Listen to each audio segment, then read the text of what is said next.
இன்றைக்கி இருக்கிற உலகம் மனிதர்கள் ஒரு கண்டுபிடிக்கப்பட்ட பொருள்களுக்கு அடிமையாகி அது மனிதனையே அடிமையாக்கி விட்டது. எல்லா நவீனமும் கண்டுபிடிச்சாங்க, கடைசியில் அதுக்கு அடிமையாகிட்டாங்க மனிதர்கள். சொந்த அறிவுன்றது எல்லாமே போயிடுச்சு. தங்கத்தை கண்டுபிடிச்சா, வைரத்தை கண்டுபிடிச்சா, வெள்ளியை கண்டுபிடிச்சா, கம்ப்யூட்டரை கண்டுபிடிச்சா, இயந்திரத்தை கண்டுபிடிச்சா, ஆகாய விமானத்தை கண்டுபிடிச்சா, போர் விமானத்தை கண்டுபிடிச்சா, எதையோ கண்டுபிடிச்சா, புது புது நவீனங்களை கண்டுபிடிச்சா. இப்போ அதுகளே என்ன மனிதனை ஆட்சி செஞ்சுட்டு இருக்குது. இதுதான் நிதர்சன உண்மை. அதனால் மனித நேயமும் போயிடுச்சு, மனிதனோட உணர்வுக்கு உண்மைக்கு மரியாதை இல்லாமல் போயிடுச்சு.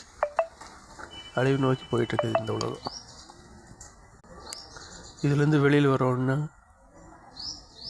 முழுக்க முழுக்க மனிதனுக்கு முக்கியத்துவம் கொடுக்கணும், இயற்கைக்கு முக்கியத்துவம் கொடுக்கணும். அப்போ தான் இந்த உலகத்திலிருந்து வெளியில் வரும் நல்லா இருக்குது.